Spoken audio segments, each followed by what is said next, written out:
Приветствую, друзья! Программа «Просто вкусно», канал Кутя24. С вами Петр Цепандин. Мы находимся в новом месте, ресторане Lazy King. Со мной, как обычно, Семен Тарбахов, мой постоянный соведущий. Семен, приветствую. Учителя, которым дети обязаны своим воспитанием, почтение, чем родители, которым дети обязаны своим рождением. Одни дарят нам только жизнь, а другие – добрую жизнь. Так сказал древнегреческий философ Аристотель. И как вы уже догадались, у нас сегодня в гостях учитель, директор школы номер 36 города Томмота Алданского района Олег Валентинович Артемов. Олег, здравствуйте. Здравствуйте, Олег. Семена, спасибо, что нашли в своем плотном графике время прийти к нам в гости. И учитывая то, что у нас сегодня, вообще у нас кулинарный проект, мы называем нашу передачу кулинарное ток-шоу, чем вы к нам пожаловали, что будете готовить? Я предложу довольно простое блюдо, но, на мой взгляд, очень вкусное, простите за тавтологию, и простое, потому что мы все в работе, мы все в рутине, и нам порой не хватает очень много времени для того, чтобы уделить время готовке. Мы постоянно где-то подпитываемся фастфудом и так далее, но хочется чего-то своего авторского. И я на ваш суд представлю маринованное филе в соусе терияки, которое у нас будет запечено в духовке, запечено в грудинке. Ну, такое мощное мужское блюдо, но попахивает немножко ПП. Сейчас же у нас всегда везде правильное питание и все прочее. Ну вот курица и все прочее. Филе. Да, ПП. ПП. Да. Что такое ПП? Да. Ну, давайте немножко здесь можем мы остановиться. Это прежде всего норма. У каждого своя. Это норма питания. Поэтому мы можем чего-то лишнего съесть, но заменить потом дефицитом каких-то калорий, и это все у нас, конечно. Норма. Я еще раз говорю. Семен нам поможет с соусом. Здесь мы надеемся. Я видел, что вы уже там разговаривали. Да, мы уже обсудили. Да. С чего начинаем? Что нам надо сделать? Нам сейчас мы берем филе. Я как еще раз повторюсь, да, у нас оно уже замаринованное заранее, да. Мы для того, чтобы сухость несколько убрать и придать такой пикантный вкус, мы посыпаем сыром. Тертым, твердых сортов. Сыр, не будем называть его название, дабы без рекламы, мы за это отчисление не получим, поэтому и называть его не будем. Вот. Я так полагаю, смотрите, вы так уже начали с места и в карьер. Любите готовить? Люблю, но в связи с тем, что изменилась работа, как бы я ушел не ушел, а больше я стал руководителем, директором школы. Соответственно, времени стало несколько меньше. Обязанностей больше, конечно. Но вот то, что я люблю, это не ушло никуда. Просто этому чуть-чуть уделяется меньше времени, как хотелось бы того. Ну, как говорится, с радостью, значит, тогда вернетесь. Вернемся. То, что любите. Итак, у нас филе, сыр. Мы берем еще для того, чтобы добавить укропчик. Укроп, да, мы порежем укроп. Также мы добавим сюда укроп. Семен, если вдруг что-то делаю, может быть, не так. Или не так, как вы делаете. Возможно, да. Может, я думаю, это все пока идет сочетаемые продукты. Ну да. Вот. Дальше что мы делаем? Дальше мы заворачиваем. Ага, это такая трубочка получается. Это вот такая рулетик. Рулетик. Такой вот у нас получается рулетик. А еще и теперь вот это вот наступает вот этот вот момент, который мы... вы заворачиваете. Мы заворачиваем, да. Берем еще. Ну, такое мощное... Это получается ваше, наверное, любимое блюдо или может? Ну, Семен, я не скажу, что любимое. Ну, нам нравится в семье. Любимое блюдо какое у вас? Или может несколько их? Нет, любимое блюдо у меня борщ. Борщ. Домашний? Домашний. Домашний. Суточный, борщ. да? Чтобы он сутки постоял, наверное, да? Ну, это в идеале, ну, постоит, настоится, да. Но вот это из жидких, это борщ. Это мое самое любимое. Я люблю очень его готовить. Меня его научила готовить мама. Я ей за это благодарен. Она мне привила первые какие-то навыки и любовь, да. Поэтому я ей говорю за все и за это в том числе огромное спасибо. А так, сами как любитель рыбы, мяса? Больше мяса. Больше мяса. Больше мяса. Вот, стало быть, охотник? Нет, вот честно, я далек от этого. Да? Хотел просто вопрос задать, как покупать или добывать у вас лучше? Ну, в связи с тем, что я как бы не являюсь фанатом, да, вот поохотиться легче купить. Но мы живем в Томоте, и лес, река рядом с нами. У меня друзья охотники, рыбаки, поэтому они периодически подгоняют, снабжают, да, угощают рыбкой, дичью, мясом. Вот сейчас у нас идет разрешена охота на пернатую, и уже, насколько мне известно, уже гуся мне там приготовили. Круто. Круто, круто, круто. Так, дальнейшее? Дальнейшее, ну, это мы вот выкладываем. Один ролл готов. На противень. Чуть больше масла, да? Да, чуть-чуть больше, просто чтобы не прилипло. Да, чтобы мы вот так вот можем сделать, это не помешает. Все очень быстро готовится, быстро готовится, буквально минут 15-20, и у нас блюдо будет готово. Так, у меня такой вопрос. Мы вот тут обсуждали такой момент, что учительство – это призвание. А как вы пришли в учительство? Да, педагогику. Вот здесь все очень просто, Петр. Да. Относительно просто. В наше время, тогда еще в Советском Союзе, вместо мессенджеров, которые сейчас очень популярны, ходила такая общая тетрадочка, где мы заполняли, там был перечень вопросов, ее давали одноклассникам, друзьям. Да. И мы писали там любимая своя группа, там любимый цвет, много вопросов отвечали. Анкетка. Ну, такая, да, у нас уже была, которая была присуща тому времени, анкета. Да. И вот там я, кем хотите стать, я писал, хочу быть тренером. В 10 классе, когда прозвенел последний звонок, наш классный руководитель, я вам намекаю, что наш классный руководитель посадил всех в классе, да, и сделал такую вещь. Ну, я так думаю, ее многие делают.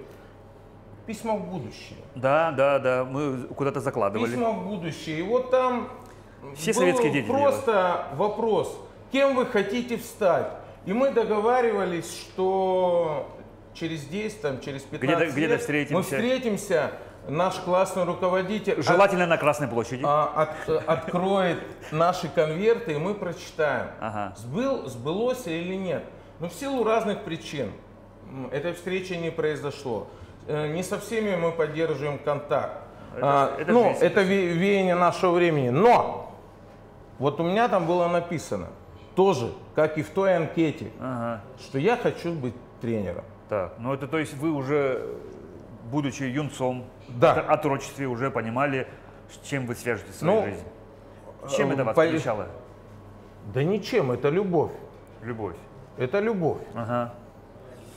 И стало быть, вы закончили школу? Я закончил школу и поступил в 1988 году в Институт физической культуры города Хабаровск, где успешно...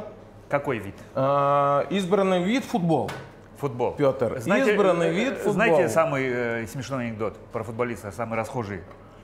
С удовольствием. В семье было 3 сына, 2 нормальных, 1 футболист. Вот. Почему так считалось? Про меня так рассказывали. Вот эту вот притчу нам был декан у нас легкой атлетики, и он, когда читал свою лекцию, сидел весь курс, и вот он, когда там ему надо было на ком-то сорваться, я не буду говорить, почему он не любил футболистов, об этом тоже есть история. Считаю, что они вот такие немножко. И вот он всегда говорил, у отца было 3 сына, 2 умных, 3 футболист. Да, ну 2 нормальных, 1 футболист, еще вот так случится.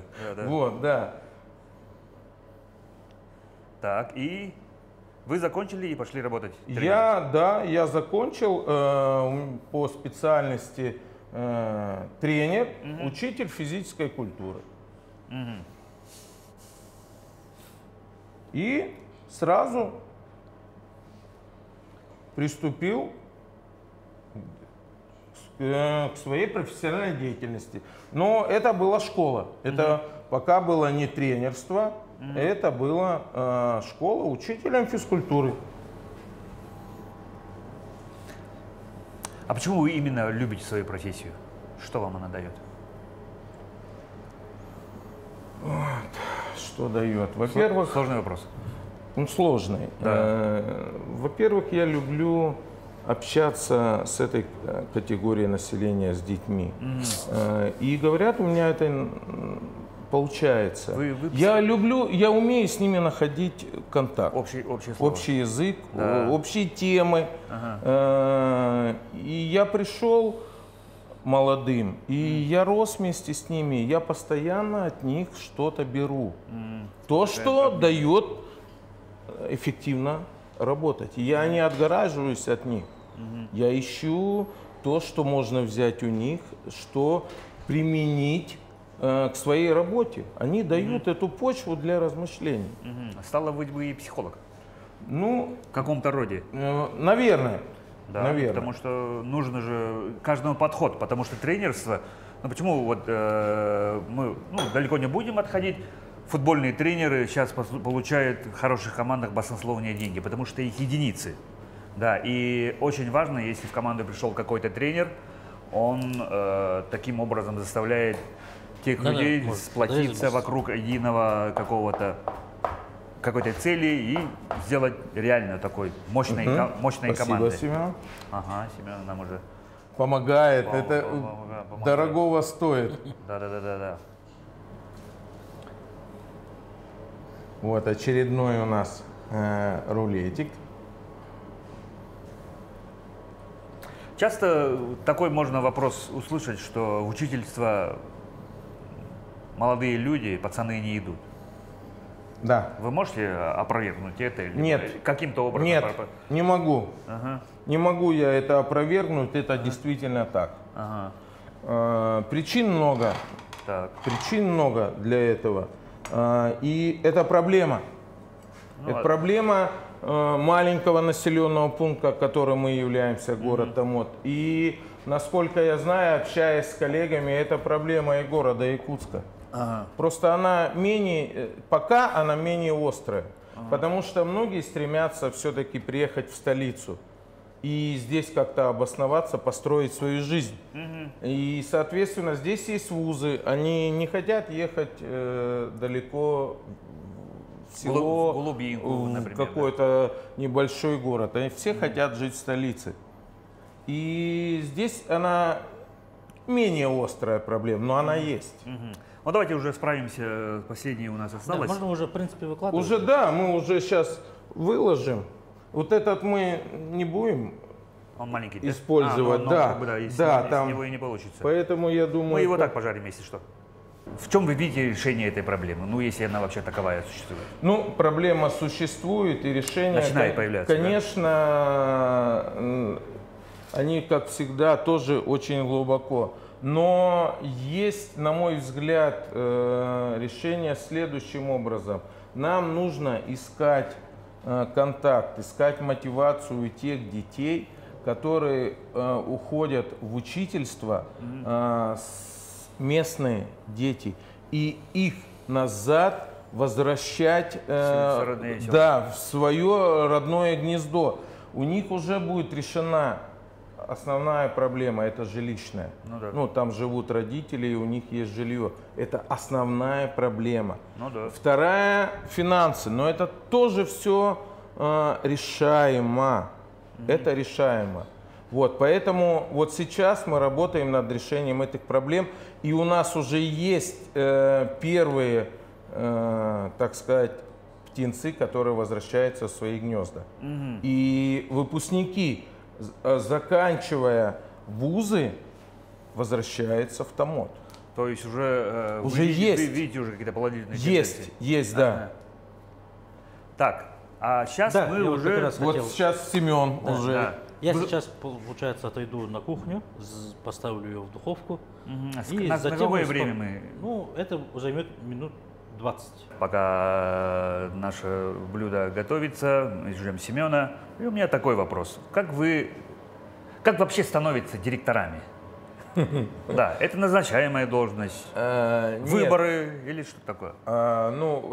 Конкретно в моем случае это участие в конкурсе на замещение вакантной должности. То есть у нас в районе это учредителям прописано так, что любая вот эта вот должность в таких организациях, она проходит только через на конкурсной основе. Да. То есть я узнал, что в той школе, где я перед переходом на тренерскую работу отработал почти 17 лет, есть вакантная должность, я подал требуемый пакет документов и выиграл этот конкурс. И стал директором. С чем можно и вас поздравить. И, то есть, стало быть, заключается некий трудовой контракт, срочный, на какой-то срок, да? Да. Ага. Ну, опять же, конкретно со мной, в моем случае, после заступления и утверждения в занимаемой должности, со мной был заключен трудовой договор на год. Перед истечением этого конкурса мне было предложено подписать еще один договор, но уже на 5 лет. Стало быть, вы устраиваете, ну, то есть можно поздравить. Ну, то есть получается, как будто первый год это как испытательный срок. Наверное, да. Типа такого, да. Подходит то человек есть, или не да. такое? Ну, здесь, я думаю, это тоже, наверное, это тоже нормально. Правильно, да. Ну, да, правильно. Вдруг там вообще... Да, мы несовместимы как плюс-минус и... Ага. Начался новый учебный год. Каждый год, скорее всего, есть изменения, или как вообще? Есть, да. Учебный процесс, есть новые изменения, предметы, может быть, и вот как раз в связи с этими изменениями я нахожусь сейчас в городе Якутске. На обучении, я знаю. Да, на обучении. Сейчас ввели у нас новый предмет ОБЗР, это основы безопасности и защиты Родины. И сейчас в Мархе на базе кадетского корпуса школа-интернат там проходят практические курсы по как раз для учителей, которые будут преподавать, и я в том числе являюсь преподавателем данного предмета, прохожу в данный момент практические курсы. Это наследник НВП и ОБЖ? Да. При нас было там НВП. Здесь только уже по веянию нашего времени введен новый модуль, который связан с реалиями нашего времени. Именно практические курсы, это управление беспилотными летательными аппаратами, огневая, тактическая подготовка, тактическая медицина. Это вот то, что сейчас нам дают инструктора, которые побывали в зоне СВО и на своем опыте могут нам рассказать вот эти вот, как применять эти методы для обучения подрастающего поколения. А какие еще новые требования есть вообще в учебном процессе? Что-нибудь есть разительное? То, что поменялось? Ну вот вы с высоты своих лет, как вы тогда учились, да, вот сейчас то, что есть. Что-то какие-то такие... Петр, вот что 30 лет назад, что сейчас, да... Ну, есть моменты, которые, конечно, нас отличают от того времени. Но то, что сейчас происходит, это присуще этому моменту, этому времени. Учиться никто не отменял. И то, что надо было учиться 30 лет, надо учиться и сейчас. Но сейчас, я так думаю, еще сложнее, потому что очень большой поток информации обрушивается на ребенка. Да. И вот здесь нужно суметь правильно отфильтровать, нужно суметь направить ребенка в нужное русло. Вот для этого мы как бы и есть, чтобы помочь ему определиться с выбором своего жизненного пути. Как бы здесь я все-таки думаю, что мы не должны наполнить, там, сосуд чем-то. Я все-таки склоняюсь к тому, что мы должны разжечь факел для того, чтобы ребенок дальнейший путь. В дальнейшем мы закладываем основу для будущего поколения. То есть вы мне прямо вырвали вопрос следующий, который я хотел вам задать. Для чего вообще нужна школа? Ну, то есть вы, как директор, видите именно такое, чтобы ваши выпускники выходили после школы на жизнь. Я очень хочу, чтобы выпускники, конкретно в той школе, где работаю я, в любой другой школе, мы занимаемся одним делом. И я хочу, чтобы ребенок, за которым закрылась школьная дверь и приоткрылись новые какие-то возможности, горизонты, он был востребован.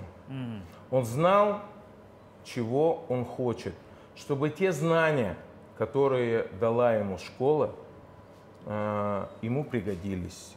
Он брал что-то новое, но тот фундамент, который заложили мы, школа, и он уже на этот фундамент настраивал другие кирпичики и строил свое здание. Звучит вообще классно, да? В советское время всегда считалось, что советская учебная учебная система считалась, что лучшая в мире. И это факт, да. И университеты наши лучшие. Вообще образовательная система вообще считалась лучшей в мире, да.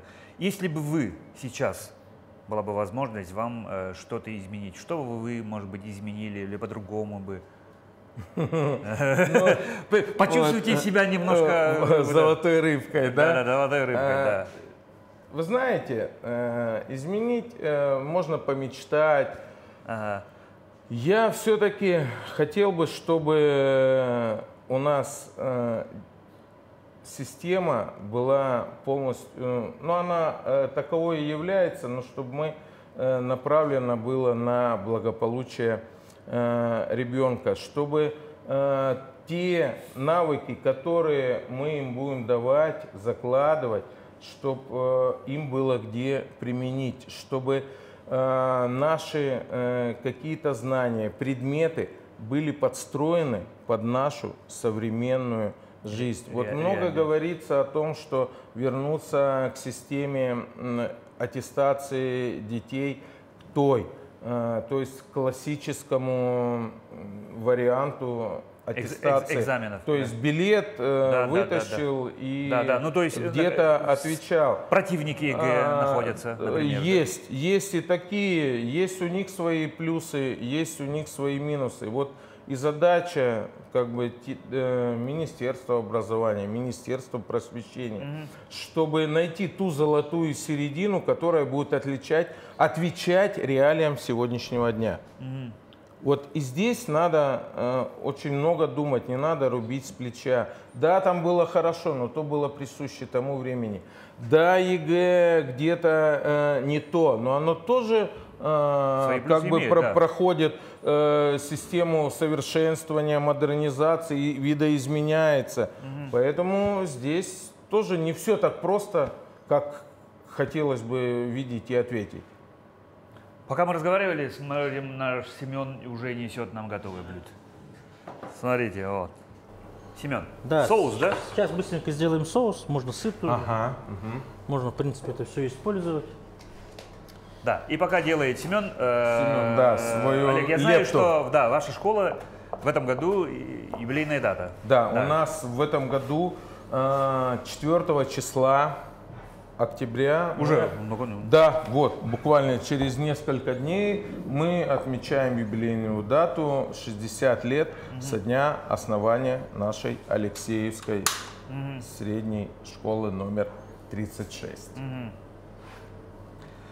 Какие-то специальные празднества наверняка? Да, у нас запланированы юбилейные мероприятия, готовятся различные номера от детей, от учителей. Мы собираем обратную связь от наших выпускников, которые тоже там готовят свои какие-то сюрпризы. И я, в общем-то, до конца даже не знаю, что они там нам приготовят. Да, у нас как бы есть программа, и в рамках этой программы вот будут некоторые сюрпризы. Ага. Ну, будем тогда, как говорится, вы наверняка нетерпением ждете. Будем ждать, я очень жду. Терочку. Терочку. Ага. Угу. Мы много говорили о детях. Да? И такой вопрос. Как, на ваш взгляд, чем отличается, вот когда мы были детьми, с вашими детьми, и то, что сейчас современные дети? Отличие колоссальное. Я опять-таки вернусь, где-то уже что-то говорил, что к тому времени были присущи свои игры, свои забавы, свои какие-то развлечения. Больше проводили на улице, согласитесь? Да, улица была наше все. Да? Нас оттуда вытаскивали, там Вася, Петя, Олег. Кушать! Домой! Да. Кушать! Да, звали, но мы это все пропускали мимо ушей, мы были там. Мы были на футболе. На футболе, да, в том числе. Да. Мы использовали любой клочок какой-то уличной, придворовой площадки, будь то парк, там находили пятачок, и мы там играли. Да, действительно, это было так. Да. Сейчас, это несколько ушло. Современная жизнь наложила свои отпечатки. И это видно и по тем детям, которые приходят в садик, потом в школу. Им присущи те отклонения, которые связаны с гаджетами. Да. И этого скрывать не надо. Это зрение, прежде всего. Это малая двигательная активность. Да. То есть этого и тяжело их от этого оторвать. Потому что и в этом виноваты родители. Потому что, в том числе, да, потому что где-то ребенок заплакал, и мы это часто видим. Что ему дают? Ему не соску дают, там, не игрушку, ему телефон. Да. Он там берет оттуда, что ему надо, мультик или что, и все, и он умолкает. И идет процесс привыкания, приобщения поневоле к этому электронному устройству. И уже на улицу не выгнать их. Это уже наказание.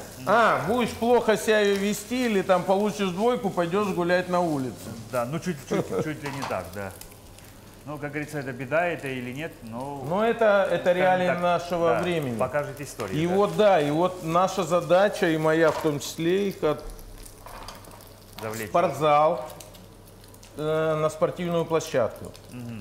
Футбол. Да, футбол, да. Поговорим. Кстати, да, футбол. У меня сейчас записалось 12 человек, девочек с той школы. Я сам не ожидал, они сами пришли, сами подготовили все документы. И сейчас они вот уже буквально 2 недели они у меня занимаются в секции. Что для вас футбол? Это моя жизнь. А почему именно футбол? Также можно сказать любому другому, а почему там рыбалка, охота или еще что-то. Вот это то хобби, когда это твоя жизнь. Вот работа, хобби, да, вот говорят же, да, хочешь, чтобы все, у тебя было приятно, сделай работой своим хобби. И вот для меня это так. Так и сложилось. Так и сложилось. И всю жизнь пронести. И всю жизнь я несу, да. Да, недаром же у нас в России слоган «Россия футбольная страна». Согласитесь? Здесь противоречивое такое утверждение. Потому что, да, конечно, у нас были определенные успехи, да, если взять национальную команду, да. У нас пляжные футболисты, вот недавно приезжал, чемпионы мира по футзалу, тоже чемпионами мира. Да, у нас... 2 раза, да. А по большому счету, почему не получается? По большому футболу у нас почему не получается сейчас хорошо играть? Как считаете? Здесь много причин. Почему мы не можем найти 11 нормальных ребят? Шутка. Да есть все. Просто где-то Где-то происходит все-таки какой-то надлом, надрыв, много системных ошибок. Вот их надо исправлять, и от нас постоянно требуют результат. Результат 5-6-летнего ребенка не надо требовать результат. Там должно быть улыбка на лице и радость от того, что он видит мяч и играет в футбол. Получать наслаждение. Получать удовольствие. А заставляют уже требовать результат. И вот здесь... Где-то характер ломается. Да, да. То есть ранняя специализация, это я уже говорю профессиональным языком, здесь уже накладывать свой негативный отпечаток на дальнейший рост. Когда возрастает требования? Когда начинает возрастать требования, подходит возраст для того, чтобы уже вот надо заиграть, у него происходит надлом, он говорит, а мне уже это все надоело. Зачем мне это? Да, все, я уже все. Потому что, да, всегда же в спорт высших достижений это, ну, закладывается в отрочестве, а у человека могут быть совершенно другие интересы. Абсолютно верно. Да. Реально, может быть, улица, девочки. Выгорание, происходит выгорание. Может быть, и травмы. Все быстрее, быстрее. Травма. И уже к 18 годам мы получаем нездорового человека. За какой клуб болели? Или болеете? Если мы говорим про российский футбол, так. Спартак Москва. Если мы говорим о зарубежном мировом футболе, клуб Реал Мадрид. Он Ливерпуль, я Милан. Вот. Хотя мы все живем в России. Ну, великие клубы, да, великая история, но это игра, и красивая игра. Кто возьмет Лигу чемпионов? Реал Мадрид. Блиц-опрос. Опять. Снова, да. Ну, как говорится, да. Ну, можно упомянуть слова одного футболиста, что футбол играет 11 человек, но выиграет Лигу чемпионов почему-то все Реал Мадрид. Да. Ну что ж. Да, а тем временем Семен нам уже подготовил шедевр. Соус. Да, уже подготовил соус. Ну что ж, давайте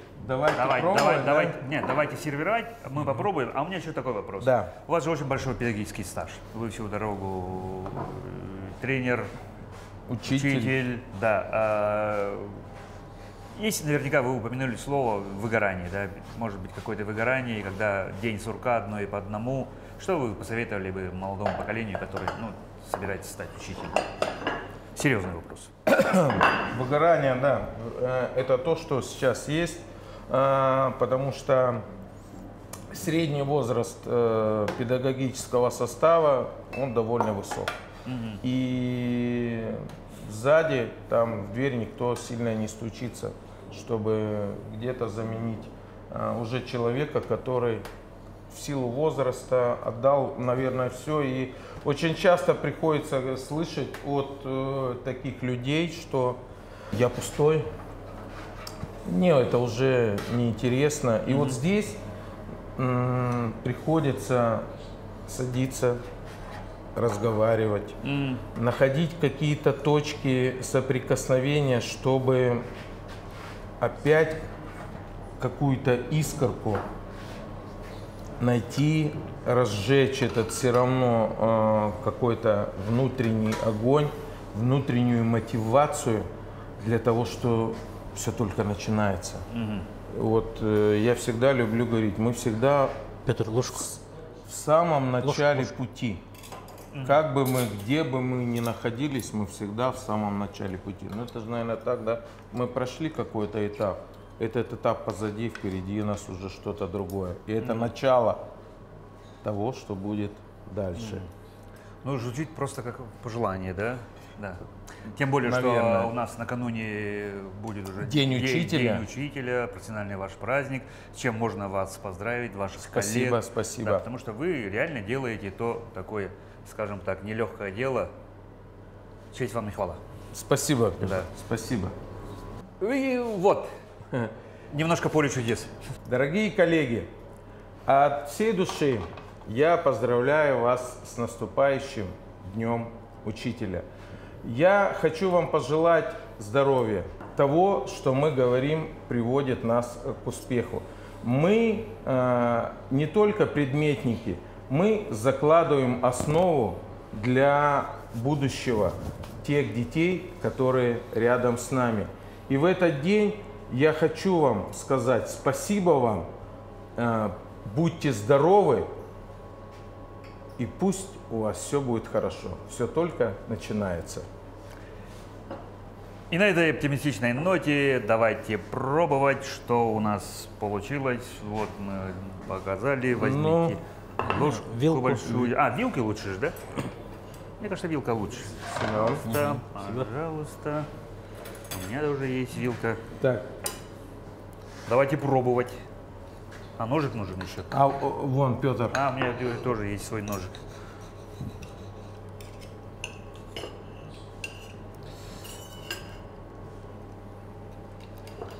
Сыр как раз.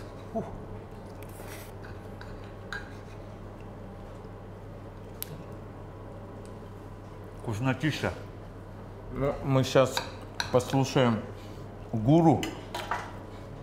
Метро.